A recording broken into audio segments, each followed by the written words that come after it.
A word about our director, Martin Campbell. Where do they find them? I mean, do they go down the job centre? I mean, what the hell do they do? I mean, he comes from New Zealand, and what's that renowned for? Sheep.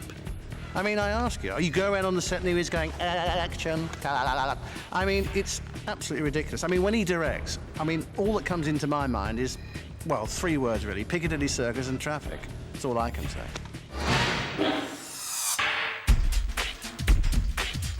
Usually you like to just start a film maybe with kind of a drive-by or something like that, or just walking out of a hotel with a nice girl in your arm. But no, it's a 6-page bloody scene, you know, with Martin Campbell. Action! Action! Action! Action! Action! Action! Go, go, go, go! That's our director, Martin Campbell.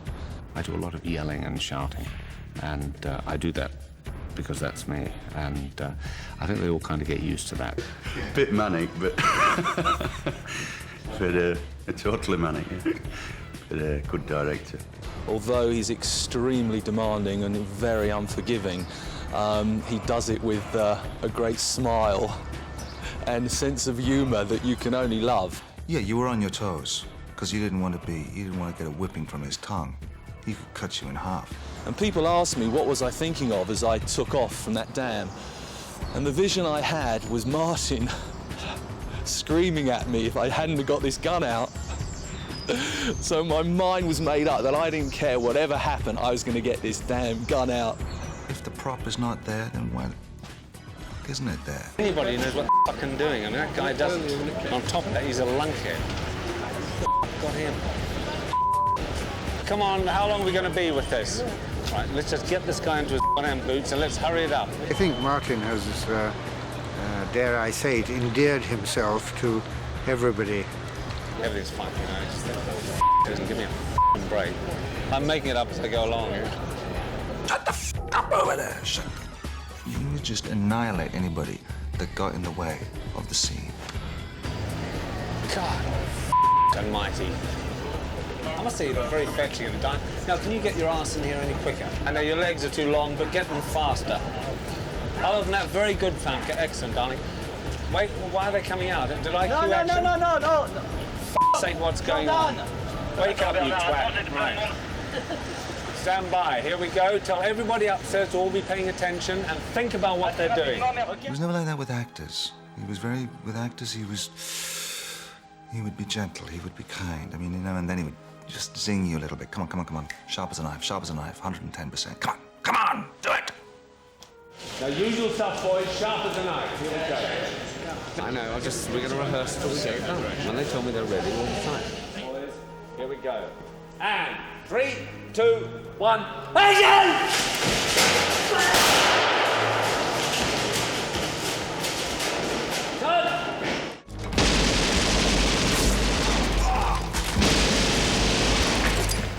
He does push, but it's good.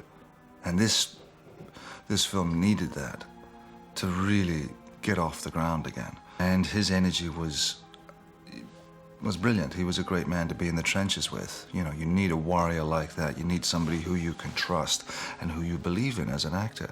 And I trusted him and I believed in him. And I would like to say and think that the feeling was mutual. I like actors. I like working with them. I generally have a very good relationship with them. It's been a marvelous cast on this in terms of, you know, they've all been. It's a traditional thing, of course, at the end of a film to say, oh, everybody was wonderful. There's always a couple you want to strangle, you know, I mean, but the truth of the matter is on this one, they were all terrific.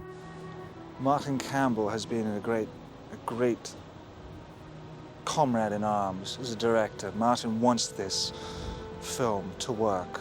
I got on really well with him.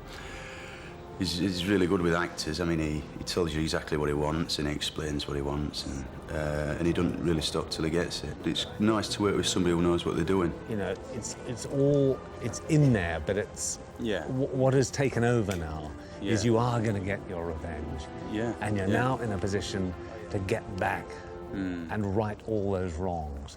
Back from the dead. No longer just an anonymous star on the memorial wall at MI6. What's the matter, James? No glib remark? No pithy comeback? I actually enjoyed it very much because he would tend to push you, but you know, we're professional, so it's for me to say to Martin, you know, no way. And at the end of the day, he will listen. But I had a great deal of fun with Martin. And I think that's where somebody like Martin Campbell realizes the power of film and the power of storytelling to get everything absolutely perfect. Again, the things that amuse me about stunt work, people forget that our job entails not just performing the stunt. It's very important you get directions, and the director, Martin, demands certain things from you. At the end of the day, he's a perfectionist, and he wants the best out of everybody, and I think that's what he's got. You know, I've worked with too many guys who are just, you know, they're just traffic cops. They're not prepared, they don't know which end is up, they haven't looked at the scene, they look at the script, they're going, no, well, you know, maybe we should do, what do you think, you know? You do the scene as an actor, yeah, that was good, let's just go again. Yes, anything, no, let's just go, you know. Guy doesn't know what he wants. Above all, it's really doing your homework on the script itself is the major, and that takes a long time, really. And a lot of the preparation comes with that. It's the most valuable thing you can have, I think, as a director, is to understand the script better than anybody else. Martin, as a director, is very organised. I mean, everybody's very clear as about what he wants and what he's going to do. And I think in any film, that's all you ask, is that at the beginning of the day, you're not going to be running around searching for shots or no one knows what's required. The thing about Martin is he's very definite. I mean, he'd get in at 4 o'clock in the morning. My son, Christopher, he worked on the film as an AD, third AD, second unit. His second job in the business. And he had to open the studio up numerous times, 4:30. He'd go in, he'd open it up, and one particular morning he heard these noises. It was in the gas plant, huge set, huge.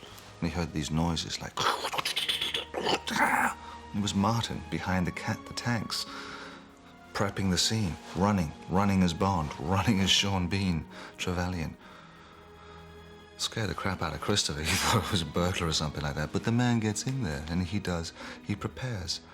Yes, typical day's work. Well, it's getting up at 5 in the morning. I'm here by 5:30 and planning the day's work. We work from 8 until 1, and we have our hour's lunch break, in which I have to see the dailies from the previous day, and I will then go and talk to the editor, you know, briefly. I'll have lunch, I go back to work from 2 until 7 at night. And then I would go up to the cutting room and go through the dailies with the editor, choose the takes, perhaps look at some footage that he's roughly assembled for me from, you know, the previous week's work and so forth, and that's the cycle every day. It's pretty frantic. I mean, I suppose 110 days sounds an awful lot, but actually with the amount we've had to do, it's been very, very tight, and we've had to work extremely hard. In fact, we've worked 6-day weeks for, I guess, 98% of that time. And that means 7 days for me, because I have to work on Sundays to plan for the following week. Okay, stand by. Everybody is ready. Make it a bloody good one, Terry. Here we go. And 3, 2, 1, action! Cut it. Freeze. Is Terry okay? We have a filmmaker in Martin Campbell who's very skilled. Got it. And Pierce is particularly good because, as you see in the film, he does a lot of his own action, and he's extremely good at it. Run like hell, Pierce. Believe it.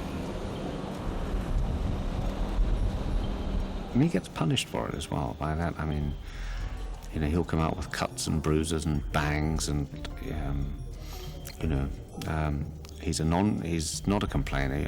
I don't think I've ever heard him complain once. Perhaps once when I almost tore his hands off at the bottom of a ladder, ripped the skin off his hands. I'm surprised he didn't hit me for that. I mean, there were times I could have thumped him because he just would hit a nerve. But that's good. You take that and you use it. You use it, and it's just, and he would. You know, he would see it within me, and he'd back off and call me darling a few more times. But it was great. I have a good love for him. Now, that was rather interesting, that one, because it was badly lit, and I'm sorry, I'm going to fire this man. And I can talk about the directing. Brilliant. Cool as you can get. Well done. Brilliant. Brilliant. Well done, effect. Well done.